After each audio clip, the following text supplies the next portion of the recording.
ഇപ്പോൾ മനു ഈ വിഷയത്തിൽ ഇതാ സുപ്രീം കോടതിയിലേക്ക് വിഷയം എത്തുന്നു. അതൊരു കൗതുകകരമായ സാഹചര്യമാണല്ലോ. കാരണം ഇതേ സുപ്രീം കോടതി തന്നെയാണ് പാറ്റ പരാമർശം നടത്തി CJP രൂപീകൃതമാക്കിയത്. ആ CJP പ്രവർത്തകർക്ക് നേരെ പോലീസ് നടത്തിയ ഒരു അതിക്രമം അതുൾപ്പെടെയാണ് ഇന്നിപ്പോൾ കോടതിക്ക് മുന്നിലേക്ക് എത്തുന്നത്. നേരത്തെ ദൃശ്യങ്ങൾ കണ്ട് സമയം കളയാനില്ല എന്നൊക്കെയാണ് കോടതി പറഞ്ഞത്. പക്ഷേ യുവാക്കളെ കേൾക്കാതിരിക്കാൻ കോടതിക്കും സാധിക്കുമെന്ന് കരുതാമോ മനു? അഭിലാഷ്, ഈ കാര്യത്തിൽ കോടതി ഒരു നിലപാട് നേരത്തെ തന്നെ വ്യക്തമാക്കിയിട്ടുണ്ട്. കോടതി ഈ വിഷയം പരിശോധിക്കും. യുവാക്കൾക്ക് ഏത് നിമിഷവും സുപ്രീം കോടതിയിലേക്ക് വരാം. മാത്രമല്ല, കോക്രോച്ച് എന്ന ഒരു പരാമർശം വന്നത് വ്യാജ ഡിഗ്രിയുമായി എത്തുന്ന ആളുകളെ സംബന്ധിച്ചാണ്. യുവാക്കളെ യാതൊരു തരത്തിലുള്ള ഒരു പരിഹാസത്തിനും തയ്യാറായിട്ടില്ല എന്നതാണ് ചീഫ് ജസ്റ്റിസിൻ്റെ ഒരു പ്രതികരണമായി വന്നിട്ടുള്ളത്. അപ്പോൾ സ്വാഭാവികമായും ഈ കേസ് വളരെ വിദ്യാർത്ഥികളോടൊപ്പം അനുഭാവപൂർവ്വം കേൾക്കും എന്നൊരു നിലപാടാണ് ഇപ്പോൾ സുപ്രീം കോടതി മുന്നോട്ട് വച്ചിരിക്കുന്നത്. ഏതായാലും പക്ഷേ പാർലമെൻറ്റിലേക്ക് ഇപ്പോൾ രാഹുൽ ഗാന്ധി എത്തിക്കഴിഞ്ഞിരിക്കുന്നു. അവിടെ പ്രതിപക്ഷ കക്ഷികളുടെ യോഗം നടക്കും. അതിനുശേഷമായിരിക്കും തുടർ നടപടികളിലേക്ക് കടക്കുക. രണ്ട് സഭകളിലും അടിയന്തരമായി മറ്റ് നടപടികൾ നിർത്തിവെച്ചുകൊണ്ട് ഇത് ചർച്ച ചെയ്യണമെന്ന ആവശ്യം ഉയരുകയാണ്. അങ്ങനെ ഒരു വശത്ത് വലിയ തോതിൽ പ്രക്ഷോഭത്തിന് കളമൊരുങ്ങുമ്പോൾ മറുവശത്ത് ഈ വിഷയം കോടതി എങ്ങനെ പരിഗണിക്കും എന്നതുകൂടി സുപ്രധാനമാവുകയാണ്. അഭിലാഷ്,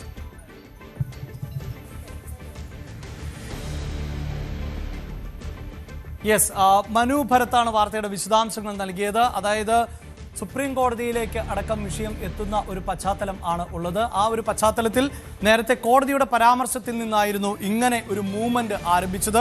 പിന്നീട് കോടതി തന്നെ ഇത്തരം വിഷയങ്ങളൊന്നും കണ്ട് അല്ലെങ്കിൽ ആ ദൃശ്യങ്ങൾ കണ്ട് സമയം കളയാനില്ല എന്ന് പറഞ്ഞ പശ്ചാത്തലമുണ്ട്. പക്ഷേ അതിനെ കൂടി തിരുത്തിക്കുന്ന ഒരു സമീപനത്തിലേക്ക് CJP എത്തി എന്നതാണ് ഇപ്പോഴത്തെ പശ്ചാത്തലം. പ്രിയപ്പെട്ട പ്രേക്ഷകരെ, CJPയുടെ പ്രതിഷേധം അത് നേടിയ വിജയം അത് ഒരുപക്ഷെ രാജ്യത്ത് മറ്റു മുന്നേറ്റങ്ങൾക്ക് കൂടി വഴിയൊരുക്കിയേക്കും എന്ന സൂചനകൾ ആണ് ഇപ്പോൾ പുറത്തു വരുന്നത്.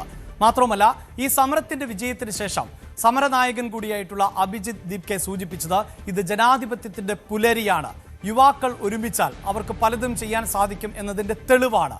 ആദ്യ വിക്കറ്റ് മാത്രമാണ് വീണിട്ടുള്ളത് എന്നതുകൂടിയായിരുന്നു CJP നേതാവിന്റെ പ്രതികരണം.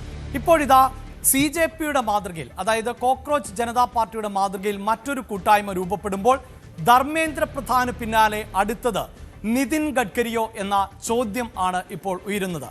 എന്താണ് ഈ ചോദ്യത്തിന് കാരണം? എന്താണ് ആ കൂട്ടായ്മ? അതാണ് നമ്മൾ പരിശോധിക്കുന്നത്. നേരത്തെ സൂചിപ്പിച്ചതുപോലെ തന്നെ CJP എന്നത് സുപ്രീം കോടതിയിലെ ചീഫ് ജസ്റ്റിസിന്റെ പരാമർശത്തെ തുടർന്ന് രൂപപ്പെട്ട ഒരു കൂട്ടായ്മയാണ് എങ്കിൽ ഇപ്പോൾ രാജ്യത്ത് ഏറ്റവും അധികം ചർച്ച ചെയ്യപ്പെടുന്ന ഒന്ന് എന്നത് ഇന്ധനത്തിലെ എത്തനോളിന്റെ ഉപയോഗം എന്നതാണ്. നേരത്തെയും പെട്രോളിനും ഡീസലിനും ഒക്കെ ചെറിയ തോതിൽ എത്തനോൾ ഉപയോഗിച്ചിരുന്നുവെങ്കിൽ പോലും ഇപ്പോൾ E20 എന്ന നിലയിലേക്ക് 20% എത്തനോൾ കലർന്ന പെട്രോൾ ഡീസൽ ഒക്കെയാണ് സാധാരണക്കാരായ ഉപഭോക്താക്കൾക്ക് ലഭിക്കുന്നത്. എന്നാൽ അതുമായി ബന്ധപ്പെട്ട് ഇപ്പോഴും വാഹന നിർമ്മാതാക്കളുടെ ഭാഗത്തു നിന്നോ ഈ മേഖലയിൽപ്പെട്ടവരുടെ ഭാഗത്തു നിന്നോ ഒന്നും കൃത്യമായ പ്രതികരണങ്ങൾ ഉണ്ടാകുന്നില്ല. ഈ എത്തനോൾ ഉപയോഗിക്കുന്ന പെട്രോൾ അത് വാഹനങ്ങൾക്ക് കേടുവരുത്തുന്നുണ്ടോ? ഇന്ധനക്ഷമതയിൽ എന്തു മാറ്റങ്ങളാണ് ഉണ്ടാക്കുന്നത്? ഇത്തരം കാര്യങ്ങൾ കേന്ദ്ര സർക്കാർ കൃത്യമായി വിശദീകരിക്കുന്നില്ല എന്നതാണ് ഈ കൂട്ടായ്മയുടെ പ്രധാനപ്പെട്ട വിമർശനം. അങ്ങനെ CJP രൂപപ്പെട്ടതുപോലെ ഒരു സോഷ്യൽ മീഡിയ കൂട്ടായ്മ ഇതിനോടകം തന്നെ രൂപപ്പെട്ട് കഴിഞ്ഞിട്ടുണ്ട്. ഇൻസ്റ്റഗ്രാമിലും എക്സിലുമൊക്കെയാണ് ഈ കൂട്ടായ്മയ്ക്ക് CJPക്ക് ലഭിച്ചതുപോലെയുള്ള ഒരു പിന്തുണ ഇപ്പോൾ ലഭിച്ചുകൊണ്ടിരിക്കുന്നത്. എന്തിനാണ് എത്തനോൾ കലർന്ന പെട്രോൾ നിർബന്ധിച്ച് ഉപഭോഗം ചെയ്യിപ്പിക്കുന്നത് എന്നതാണ് ഇവരുടെ പ്രധാനപ്പെട്ട ചോദ്യം. അപ്പോൾ CJPയുടെ പ്രതിഷേധത്തിന്റെ കൂട്ടായ്മയ്ക്ക് കാരണമായ ചോദ്യം എന്നത് രാജ്യത്തെ എല്ലാ പാർട്ടികളും ഒരുമിച്ചാലോ എന്ന സന്ദേശമായിരുന്നുവെങ്കിൽ ഇവിടെ ഇതാ രാജ്യത്തെ എല്ലാ ബൈക്ക് കാർ ഉടമകളും ഒത്തുചേർന്നാലോ എന്ന ചോദ്യം ആണ് ഉയരുന്നത്. അങ്ങനെ ഒത്തുചേർന്നാൽ എന്ത് സംഭവിക്കും എന്നതാണ് ഇനി നമ്മൾ പരിശോധിക്കുന്നത്. അവിടെ E20 ജനതാ പാർട്ടി, നേരത്തെ കോക്രോച്ച് ജനതാ പാർട്ടി അഥവാ CJP എന്നതാണ് രൂപീകരിക്കപ്പെട്ടത് എങ്കിൽ ഇപ്പോൾ ഇതാ E20 ജനതാ പാർട്ടി എന്ന നിലയിൽ ആണ് ഈ ഹാൻഡിൽ മുന്നോട്ട് കൊണ്ടുപോകുന്നത്. അതിൽ ഇപ്പോൾ തന്നെ ആയിരക്കണക്കിന് ആളുകൾ ജോയിൻ ചെയ്തു കഴിഞ്ഞു. അവർ അഭിപ്രായങ്ങൾ പറഞ്ഞു കഴിയുന്നു. അവർക്ക് ഇത്തരം മുന്നേറ്റത്തോട് യോജിപ്പ് തന്നെയാണ്. കാരണം ഈ വിഷയവും മുഖ്യധാര രാഷ്ട്രീയ പാർട്ടികൾ ഒന്നും തന്നെ ഏറ്റെടുക്കുന്നില്ല. രാജ്യത്ത് പെട്രോളിന്റെയും ഡീസലിന്റെയും വില അധികം വർദ്ധിപ്പിച്ചില്ല എന്ന് പറയുമ്പോൾ പോലും അതിന്റെ ക്ഷമത കുറയുന്ന സാഹചര്യം ആണ് ഉണ്ടായിട്ടുള്ളത്. ഇപ്പോൾ ഇതാ ബൈക്ക് കാർ ഉടമകൾ ഒത്തുചേരുന്നതിന് വേണ്ടിയുള്ള ഒരു പ്ലാറ്റ്ഫോം സൃഷ്ടിച്ചെടുക്കുക എന്നതാണ് ഈ പാർട്ടിയുടെ ലക്ഷ്യം. അതിനുവേണ്ടിയുള്ള നീക്കങ്ങൾ ആണ് ഇപ്പോൾ നടന്നുകൊണ്ടിരിക്കുന്നത്. അവരുടെ കൂട്ടായ്മ ഏത് തരത്തിലുള്ള പ്രതിഷേധമാണ് നടത്തുക എന്നതിൽ ഇനിയും വ്യക്തത കൈവരേണ്ടതുണ്ട്. ഇനി എന്താണ് ഈ കൂട്ടായ്മയുടെ ലക്ഷ്യം? ഞാൻ നേരത്തെ സൂചിപ്പിച്ചു, E20 എന്ന നിലയിൽ എത്തനോളിന്റെ അളവ് 20% ഉയർത്തിയതോടെ പല വാഹന ഉപഭോക്താക്കൾക്കും അവരുടെ മൈലേജിൽ വളരെ കുറവുണ്ടായിരിക്കുന്നു എന്നതാണ് ഇപ്പോഴത്തെ സാഹചര്യം. അപ്പോൾ തുക നൽകുക, ആ തുകയ്ക്ക് നേരത്തെ ലഭിച്ചുകൊണ്ടിരുന്ന സേവനം ലഭിക്കുന്നില്ല എന്നൊരു പശ്ചാത്തലത്തിൽ ആണ് E20 എത്തനോൾ മിശ്രിതത്തിന് പകരം ശുദ്ധമായ പെട്രോൾ, അതായത് നേരത്തെ തന്നെ ഉപയോഗിച്ചിരുന്ന പെട്രോൾ ഉപയോഗിക്കാനുള്ള അവസരം നൽകണം എന്ന ആവശ്യം ഇവർ മുന്നോട്ട് വെക്കുന്നത്.